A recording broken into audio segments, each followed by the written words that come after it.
Coucou tout le monde, j'espère que vous allez bien. On se retrouve pour une nouvelle aventure des tutos de Peggylar. Aujourd'hui, nous allons voir la jupe fuseau, que vous appelez communément la jupe crayon. La particularité va se trouver au niveau du milieu dos. Donc, je vais vous donner des petites astuces pour des personnes, pour des femmes qui ont une forte cambrure, qui ont des fesses rebondies. Comment est-ce qu'il faut modifier le milieu de dos pour éviter quelques petits défauts. Donc, si vous êtes prêts, on y va. La particularité de la jupe fuseau, c'est qu'elle est entravée sur le côté. Donc, de la ligne droite, on rentre de chaque côté d'une valeur de 3,5 à plus. Mais la valeur va dépendre de la morphologie de la personne.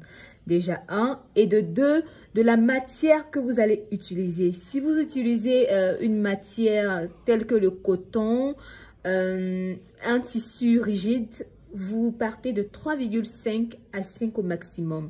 Si vous utilisez un tissu stretch, eh bien, vous pouvez aller au-delà. De la ligne droite, vous allez rentrer de 5 cm sur la ligne du genou. Ensuite, de la ligne de bassin, vous allez descendre de 5 cm et vous allez relier les deux points. Et voilà ce qu'on a obtenu. Donc, j'ai la ligne rouge pour le dos et j'ai la ligne bleue pour le devant. J'ai parlé tout à l'heure des femmes avec des fortes cambrures. Il est important de savoir qu'il faut toujours marquer la pince milieu dos pour des femmes qui ont des cambrures. Toujours. Ensuite, on aura une réaction pour une femme qui a une cambrure. Donc, elle aura des fesses rebondies. On aura une réaction sur la ligne du bas, au milieu dos. Donc, déjà, on va entraver d'une certaine valeur et redescendre pour éviter que la jupe puisse sauter dans le milieu dos. Qu'on voit que le devant est beaucoup plus long que le dos. Vous remarquez, j'ai entravé le milieu dos sur la ligne du genou. Et ensuite, à partir de la ligne du bassin, je suis descendue de 3 cm.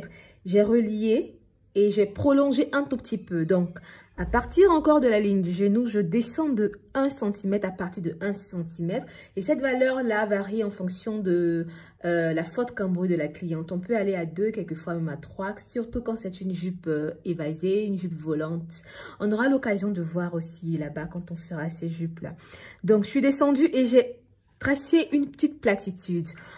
À l'aide de mon trace courbe, je vais maintenant relier, voilà, et je mets une nouvelle ligne du milieu dos. Vous constatez un peu les transformations que j'ai effectuées et on a notre jupe fuseau. Si vous voulez une fente, c'est simple. De la nouvelle ligne du bas, vous remontez de 15 cm. Voilà, et je ressors de 3 cm et je trace un tout petit rectangle et celui-là me donne la valeur de la fente. Et bien voilà, c'est fini. J'espère que vous allez aimer ma petite astuce sur la jupe fuseau. Alors, si vous ne vous êtes pas encore abonné, abonnez-vous, likez, partagez et n'hésitez pas à nous laisser des petits commentaires, voilà.